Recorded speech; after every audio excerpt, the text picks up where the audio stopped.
Assalomu alaykum azizlar, salomatmisiz? Barchangizga yaxshi kayfiyatlar hamrohligini tilagan holda bugungi suhbatimizni e'tiboringizga havola etishga ruxsat berasiz. Bugungi ko'rsatuvimiz, suhbatimiz mehmoni Iqtisodiyot va pedagogika universitetining iqtidorli faol talabalaridan biri, hurmatli Shohjahon. Shohjahon, assalomu alaykum. Assalomu alaykum. Xush kelibsiz, salomatmisiz? Yaxshi, rahmat. Keling, dastavval kuzatuvchilarimiz bilan o'zingizni yaqinroq tanishtirib bersangiz. Assalomu alaykum. Men Yusupov Shohjahon, Iqtisodiyot va pedagogika universiteti iqtisodiyot yo'nalishi 2-kurs talabasiman.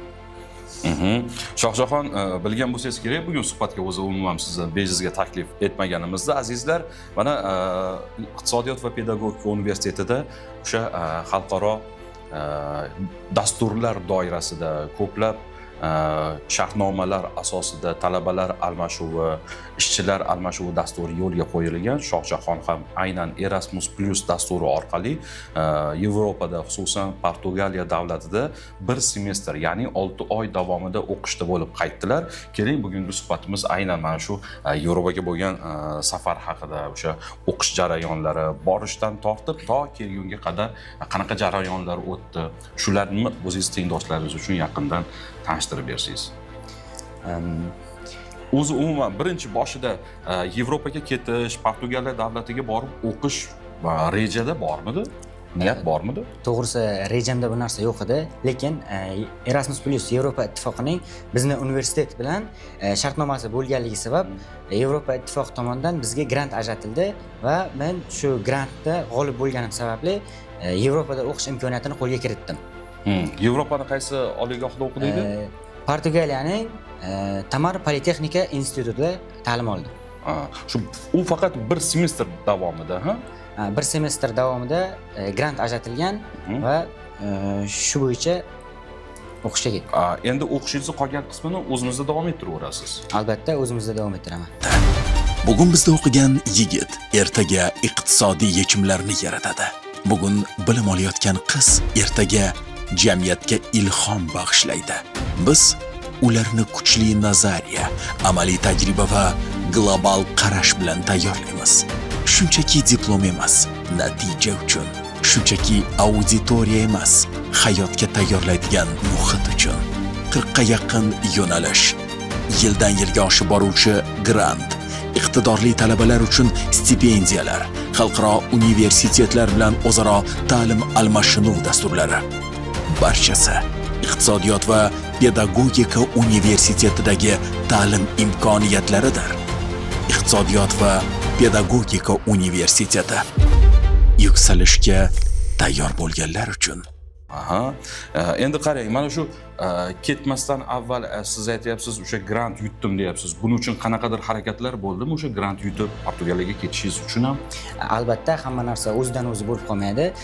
Bunga oldindan mustaqil kuchli tayyorgarlik, xorijiy tilni yaxshi o'rganish va o'zimiz universitetimiz beradigan nazariy bilimlarni chuqurroq o'rganish talab qilinadi. Shu sababli men bu imkoniyatni qo'lga kiritdim. Yaxshi, avvalo bu yutuqlar bilan sizni tabriklaymiz. Bu to'xtalish bo'lib qolmasin, qaytangi boshlanishi bo'lsin. Endi qarang, baribir siz hali birinchi marta Yevropaga chiqishingiz, adashmasam, birinchi marta boshqa bir davlatga borib yashash, u yerda o'qish, ishlash o'zi bo'lmaydi. Misol borganda qanaqa sizlarni kutib olishdimi? Qanaqa qilib joylashdingiz, yotoqxona berishdimi, o'qish jarayoni qanaqa bo'ldi? Eng keyin muhim savollardan bittasi, u yoqda til masalasi qanaqa? Albatta, borishimiz oson bo'lmadi, lekin borgandan keyin bizni kutib oladigan, bizga biriktirilgan mas'ul shaxs bor.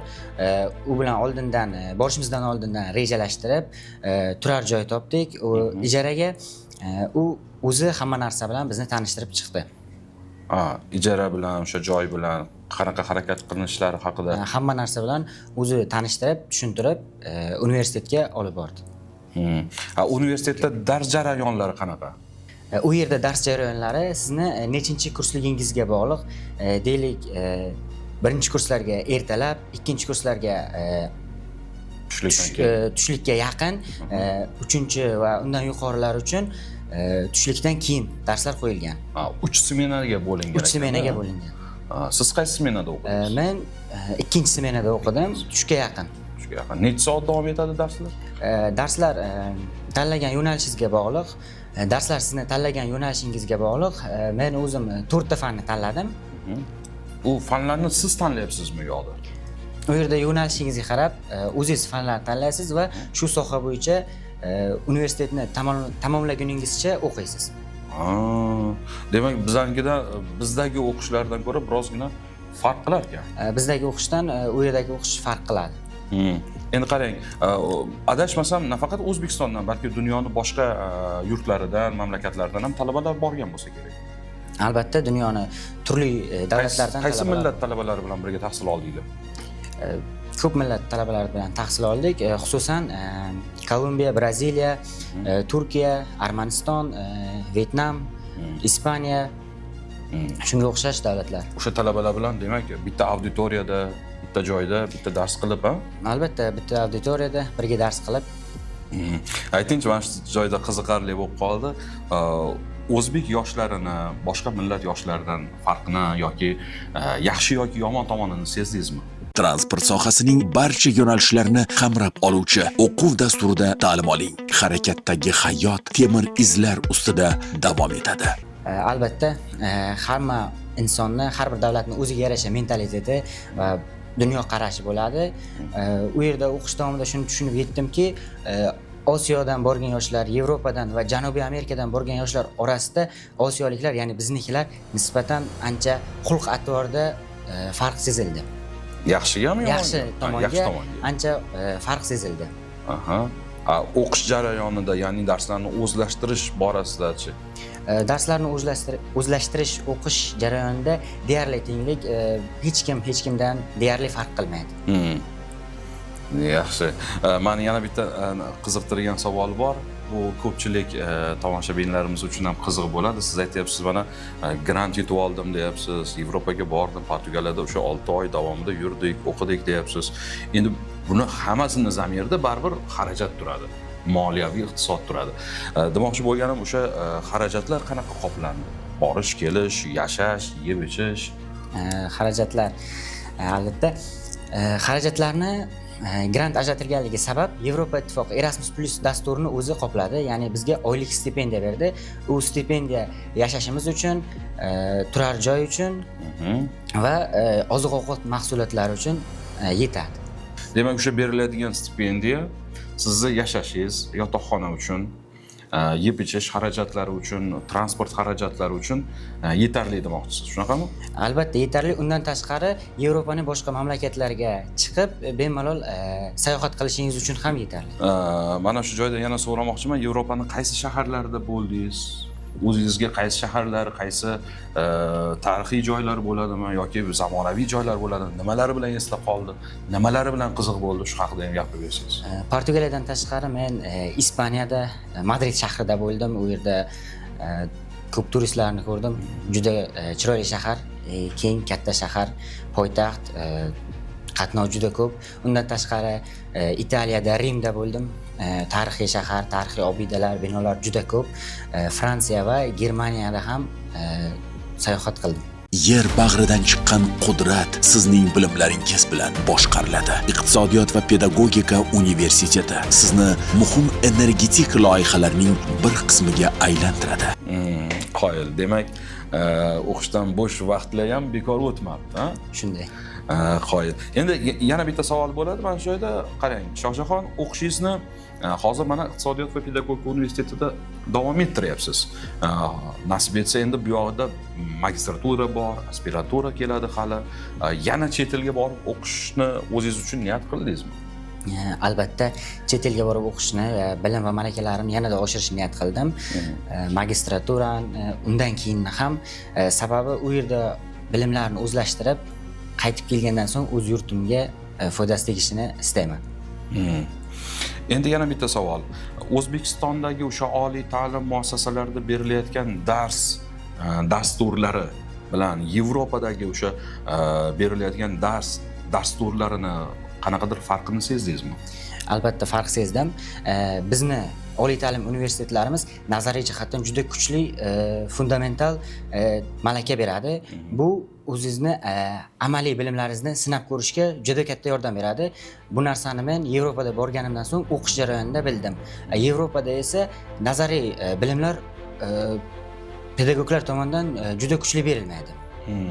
Ko'proq talabalarning individual yondashuviga qo'yib beriladi. Demak, talabalar haligi muvaffaqiyatga erishaman, mana shu kasbga egasi bo'laman degani o'zini ustida ko'proq ishlashiga to'g'ri keladi. O'zi qidirishiga, ya'ni ma'lumotlarni, kerakli manbalarni titkilashiga to'g'ri keladi. Shohjahon, yana bitta savol emas, bu endi sizdan maslahat, ya'ni sizga o'xshab Yevropaga chiqishni, u yoqda ham o'qishni, ham sayohat qilishni xohlagan yoshlar oramizda juda ham ko'p. Tengdoshlaringizga mana shu yo'lda o'zini ustida ishlab turgan yoshlarga qanaqa maslahat berasiz? Nimalarga e'tibor qilishsin? Chetga chiqqanda nimalarga e'tiborga tushadi? Nimalar qilish kerak bo'ladi? Muhim jihatlar. Avvalo, beriladigan imkoniyatlardan qo'rqmasdan bemalol foydalanish, o'z ustida ishlash, to'xtab qolmaslik, xorijiy muhitni, bormoqchi bo'lgan davlatini, sharoitini o'rganish va xorijiy tilni yaxshi, mukammal tarzda egallash. O'zbek madaniyati, o'zbek mentaliteti bilan o'sha Yevropaga borib yashashni, o'qishni qiyinchiligi bo'lmaydimi? Boshida moslashib olguningizcha qiyinchiligi bo'ladi, lekin keyinchalik deylik moslashib olganingizdan keyin qiyinchilik bo'lmaydi. Shohjahon, sizga ajratgan vaqtingiz uchun, suhbatimizga rozi bo'lib kelganingiz uchun avvalo rahmat. Yutuqlaringiz yanada bardavom bo'lsin, keyingi o'qishlaringizda ham, faoliyatingizda ham omad tilaymiz. Men o'ylayman, hali sizga o'xshab Yevropaga chiqadigan, butun dunyoni ko'zga ko'ringan top universitetlariga borib o'qishni xohlagan va o'qishni eplab keladigan, uddasidan chiqadigan yoshlarimiz talaygina hammalariga albatta omad tilaymiz. Iqtisodiyot va pedagogika universitetini mana shunday ijtimoiy tarmoqlardagi rasmiy sahifalarini kuzatishda davom eting. Shohjahonga o'xshagan yoshlarimiz nihoyatda ko'p. Imkon qadar ularni siz bilan yaqinroqdan tanishtiramiz. Xayrlashish uchun, ya'ni tomoshabinlarimizga yaxshi niyatlaringizni tilab xayrlashib qo'ysangiz. Yaxshi niyatlarim harakatdan to'xtab qolmaslik kerak. Har doim olg'a intilish, o'z imkoniyatlardan yuqori darajada foydalanish kerak. Sizga ham shuni tilaymiz. E'tiborlar uchun rahmat azizlar, salomat bo'ling.